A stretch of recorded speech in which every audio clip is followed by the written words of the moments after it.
Hello and welcome to this episode of Guest Practices. The fast pace of how we live and work today is driving business into incremental and radical change. As a constant, just consider digital transformation, workforce transformation, post-pandemic, the hybrid workplace, the blended workforce, etc. Who do we turn to in these moments for inspiration, for opportunity, for ideas?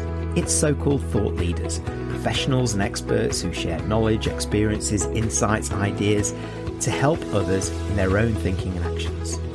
People like Simon Sinek, Cheryl Snap-Connor, Seth Godin, Lolly Daskell and more. They've all been at the top of their game for years. In fact, these thought leaders are helping to shape and consolidate the uncertain, unpredictable and ever-changing landscape we find ourselves in, to help those of us in business learn, understand, make the appropriate decisions and make progress. But what's their secret sauce? What is thought leadership when it comes down to it? And who's the expert on thought leaders themselves? Well, it's Mindy Gibbins-Klein, my guest for today, and she's here to talk about the very topic, the topic of both her books 24 Karat Bold and The Thoughtful Leader. These books show its readers how they too can become experts in their field and the thought leaders for today and tomorrow. Let's find out more. Hello and welcome to this episode of Guest Practices, and I'm joined by Mindy Gibbins-Klein. Mindy, thanks for joining me. Thanks for inviting me. Well, you have many hats. You're a business leader, you're an author, and the two books today that we'll be talking about are the two that I see on the screen, The Thoughtful Leader and 24 Karat Bold. So maybe you can start by telling us a little bit about yourself, your businesses, and these books. Absolutely. Thanks. So I am absolutely passionate about thought leadership and what I call thoughtful leadership. And this comes from working in the book industry for nearly 20 years. So when I first left corporate 19 years ago, to be precise, I had my first book coming out. I also had my first business that I was starting, which was a coaching business, and another business, which was a marketing consultancy. So right from day one, I've had multiple hats. And what happened was my first book started taking off. People really were interested in book writing, but most people were never going to do it, didn't know where to start, etc. So I transformed my coaching and marketing consultancy into one that just helped aspiring authors. And fast forward to today, fast forward 10 years, and I realized that a lot of people were writing books, but were not always having the success they wanted or the results. And really, when we're talking about a business book or a book about someone's expertise, the kind you've written, for example, it really does deserve to open doors to great opportunities. And you know how that works. But unfortunately, I don't know, some people don't have the skill or the understanding. So I wrote 24 Karat Bold to talk about thought leadership, and the book being part of that.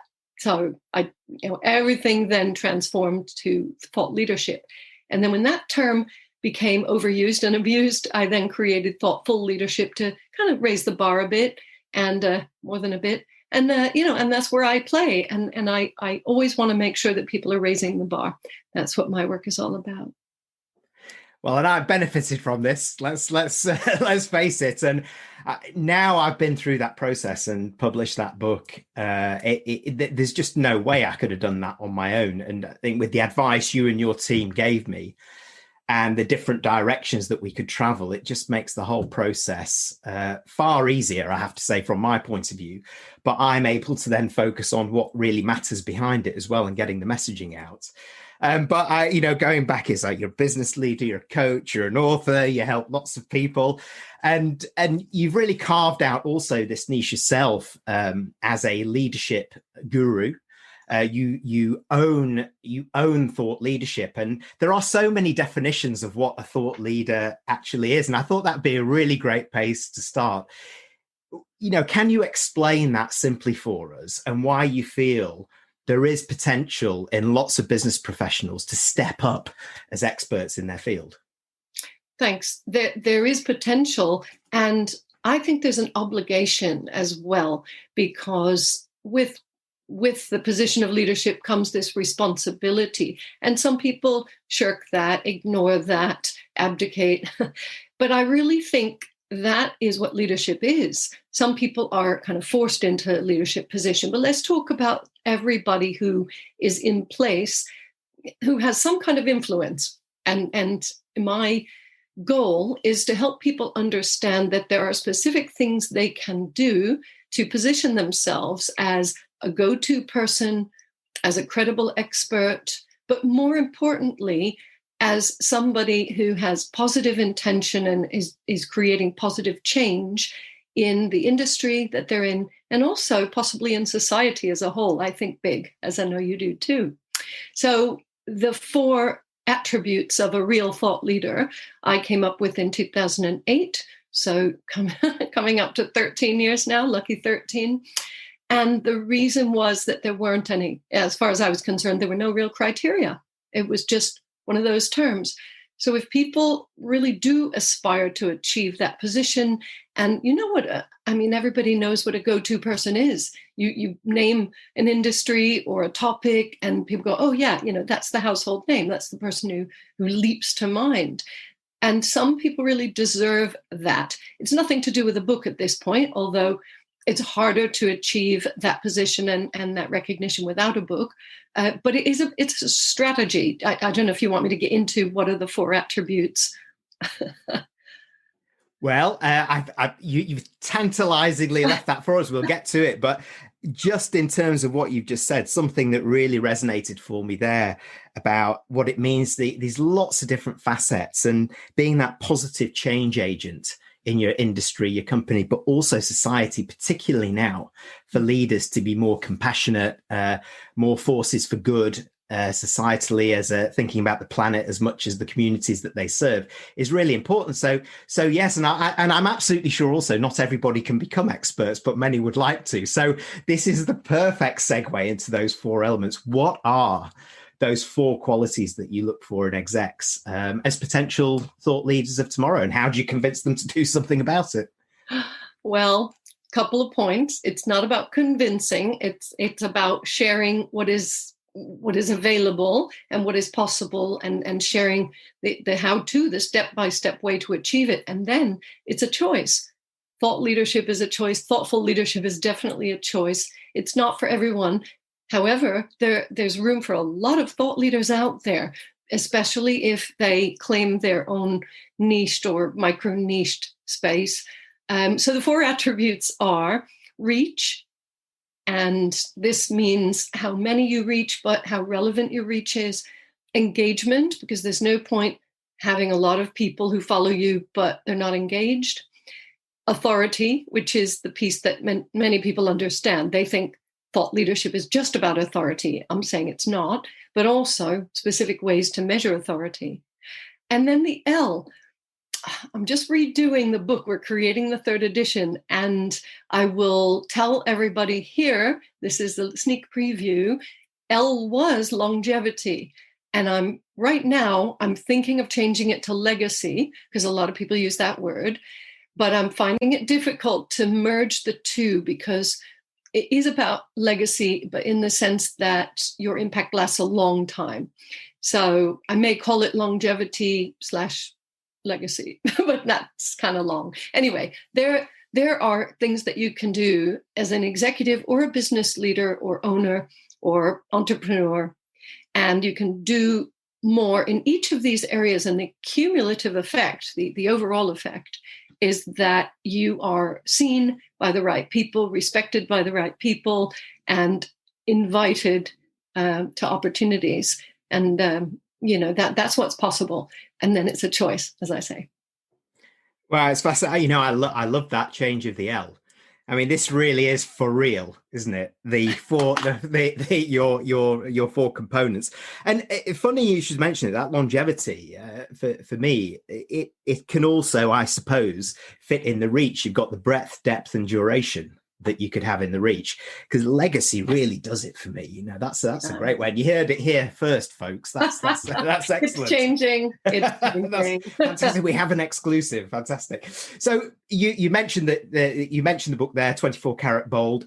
So how do both of those books, actually, 24 Karat Bold and The Thoughtful Leader, guide a potential thought leader through that journey of self-discovery and then actually becoming that? Well, I think my backdrop is backwards. It's not backwards, but what I always suggest to people is read 24 Karat Bold first, or listen to it. Get that understanding first, because the thoughtful leadership in general is like thought leadership 2.0. So you kind of need to understand the basics, the foundation first, and then build on it. And what I do is I outlined the 4 elements, the 4 attributes in 24 Karat Bold. And the premise is be bold and opinionated, yet respectful. And that I had to reiterate when I wrote The Thoughtful Leader, because I think many people understood the boldness, very excited about sharing their opinions. Since 2008, if you think about how social media has proliferated and just how the conversation about most important topics has evolved, it hasn't always done so with the right kind of thoughtfulness or respect. And that's really, really important to me. You and I have known each other for a little while. You know, this is about character. This is about your ethics. For me, it's pointless just being bold. We've seen bold leaders who have little to no respect for others. I won't name names.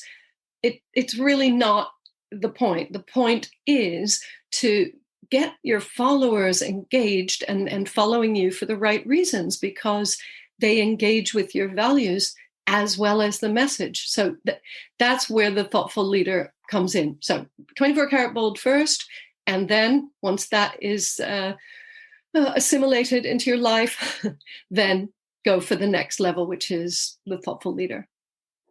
You know, it's interesting, isn't it? We all follow thought leaders, gurus, experts in our industry or our field that we like. And it is becoming more and more, even just reflecting on what you said there is so much about the human qualities that make it first, the values alignment. There has to be some level of engagement first, no matter how good they are. Because if you kind of switched off from them from minute one, you maybe not going to be as engaged, are you? And I think that's really some of the pitfalls that many might fall into. First off, this combination of what does your personal brand look like, how you should behave as much as the skills, and then what's the messages that you should get there. So what are some of those steps that experts who are starting on this journey should take to help them avoid some of those traps? And any tips that you can share around that to get them going and to help them avoid the mistakes? Sure. It starts with intention. That's the key to, I was going to say, have the right intention. There's no such thing as the right intention except for the right intention for you. But to understand, what is your intention? What are you trying to do in your work, in your industry, in the world? And to have that understanding of why you're doing it will give you the energy to go and do something more, because it does take more effort to be a thought leader, and a thoughtful thought leader as well. It will require more effort. And that's why it's not for everyone. It's available to everyone, but it's not for the faint-hearted, as I say in my books. It requires more time, energy, effort. It requires more thought. But I guess that's the first step, is to just put thought into whether you want to really go for it, whether you feel that this is your right, this is your obligation, as I was saying before, whether this is exciting to be a leading light in your industry. Because some people really just want an easy life and a quiet life, and that's fine. You know, there's a lot of pressure on people. Since I came out with 24 Karat Bold, if we go right back, there have been a lot of, expert factory kind of programs, a lot of people spouting off, you've got to be the go-to person, and you don't got to be. This there's no pressure at all. But the thing that I would love for our viewers and listeners to understand is if you don't know the rules, then you can't play the game. Once you know the rules, you can then decide if you're going to play the game, how you're going to play the game, how long you're going to play the game. But it starts with understanding what's possible, what's available. And that is all I'm doing. Is I'm an awareness bringer. That's not my official title, but I just really want people to understand their options in life and business. And we could get philosophical, but you know what I mean. Yeah, I do know what you mean. And so many of these vodcasts actually that we've had comes back to one point, which is mindset and attitude. I think understanding where we are on that, and then you can create that intent, you can create the energy around it that you need, and you can mobilize. So just going deeper into that, what are maybe some of the common mistakes people might make first that they could avoid if they read these books, Mindy? Well, the thing that I see happening out in the world is the veneer of clever being introduced before the actual structure and substance is there. So what happens if you try to paint veneer on something that isn't solid? It starts peeling off immediately, I think. I'm not the woodworker in my family. My husband is. But if you know what I mean, the substance is the all-important thing. And so just to give you an example, in the book world, and we get this, people will inquire, how can they get help with their book? And we have lots of ways to help, as you know. But they start by saying, and I've already got the title, and they've come up with some clever thing. And, it's hard to start with a title, especially when they've done some kind of clever rhyming, trendy thing. We believe in having that substance really strong, having everything put together so that you can then have the right veneer or outward facing phrase or title. And this goes for other things as well. We've got people who are obsessed with the brand name or the fame name, or and I work with words for a living. I love clever puns, plays on words, all kinds of poetic things, references to mythology. However, get the groundwork done first. So this is something for people to be aware of and to start noticing where you've got, trendy, clever pressure from different organizations to kind of, do that veneer first. And being aware of that is really powerful. There is another one if we have time. Yes? There is a place for outsourcing and delegating. However, you can't outsource your thinking. And I do see this, unfortunately, with a lot of busy people, with a lot of executives who are too busy. However, there's a reason why the executive or the business leader is in that position, in that role. Usually, they've earned it, not always. But really, there is only one person who can think through your best ideas, and that's you. So I see this trend of outsourcing and delegating things that really shouldn't be outsourced. I mean, you wouldn't outsource your dentist appointment. You've got to go yourself, And so there are certain things that can only be done by the thought leader or the thoughtful leader. So becoming aware of that as well. It's very tempting to say, I haven't got time. You're going to spend more time if you outsource or delegate to somebody who doesn't get it. You're going to end up redoing it all anyway, as you and I have seen with colleagues who've tried to shortcut things. Yeah, don't outsource your expertise. That's a really good tip there. But I love the veneer of clever, and it's a trap I fell into. You'll know this. When I came with my book to you, I got the title, I've got the cover design, but the cover design, which I thought was really good. I don't use the word clever. I think it was good at the time.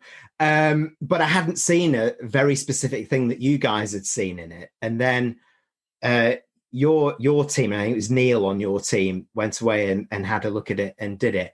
And what he's come up with, what you guys have come up with to take to market is 10 times better than what I had there. Only 10?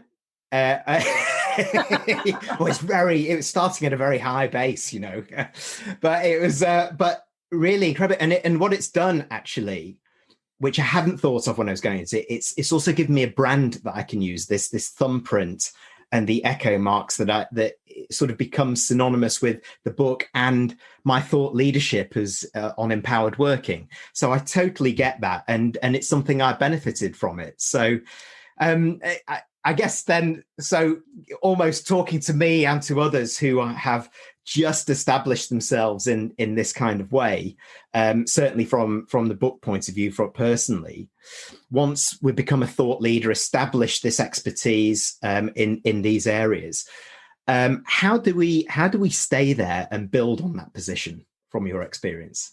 Well, Jeremy, I have to clarify something. It's in all my books and all my podcasts. You don't claim the title thought leader. I allowed you to use the term my thought leadership before, but we must never call ourselves a thought leader. And this is the tricky thing. The term evolved in academia, where your peers and mentors decided, and even then I said before, there were no criteria. So it was very random, which is what really created that energy in me to establish something that had more, more substance and real tangible metrics. So that's the first thing, is you don't call yourself one. And secondly, it's not just the peers and mentors. Your market will decide. So when my clients do the thought leadership strategy work with me, and we start with blank sheets, and we start with all ideas and content available and open to us, then creating that thought leadership strategy and every aspect of it, and the reach, engagement, authority, longevity strategy, there's so much that goes into it. And yet there's still no guarantee that the market will call that person a thought leader. So we have to let go of the outcome. You've heard me say this before in the book context. We do our best, and then the universe will determine. In this case, it's a little bit more scientific. The market has certain expectations. And I'm speaking to everybody. Think about your market. What do they expect? I mentioned science, a scientific approach. If you're in the scientific fields, there are certain things. You can't just say this drug works, with no evidence and no testing. And, you can't just say we're going to build this building with no blueprint. There are certain things that are expected. But even then, there are a lot of people, there are a lot of experts. There's a room for a lot of experts. So having said all of that, you're going to put your best work out there. That's my wish for people. They put their best foot forward and their best content out there in the best possible way with the right strategy. And then they have to hope that the market responds in the way they want. And if not, you can adjust certain elements. That's the point about having a strategy, as opposed to just luck. Well, it's almost thinking of it as a business, isn't it? And as you would for a business, be planful like that. What's your strategy? What are the tactics to help you get there? What are the things that you need to change along the way and can learn from? Who do you get feedback from? To constantly sharpen the saw, as we say, makes a lot of sense. And it also reinforces these 4 qualities that you were talking about earlier, which any of the listeners or viewers can get through your books. And on that point, because it's been a fascinating conversation, we could go far deeper into this, I'm sure. But if people want to get in touch now and have more of a conversation with you, get hold of your books, find out more, how do they do it, Mindy? So my name is quite long, and there's a hyphen, and it's tricky. So I've created Mindy GK. That's my alter ego. It's still me. Mindy GK. I want one name, like Madonna or Beyonce. No, maybe not. Very good. MindyGK.com, Mindy GK on Twitter. They'll find me. And also Book Midwife, which is our most successful brand. It's a metaphor. I'm not a real midwife. But if somebody's interested in books, that's, we're all over the web 19 years now with that brand. So, and I'm sure in the show notes, there's links and things. So the difference between me and other people who work in this space, I think, is I love having a chat with anyone and everyone. And you'll find a lot of people will make you jump through a bunch of hoops, fill in forms, speak to the gatekeepers. And I have about 20 chats a week with people where I don't know where it's going to lead, but I leave space in my calendar for those chats because you just don't know. So I hope people do reach out. Gotcha. So it's reach out to Mindy GK, the Book Midwife. All those of you watching, you'll see these up on the screen below. You can replay this if you're listening to get in touch. I've benefited from Mindy's experience and expertise.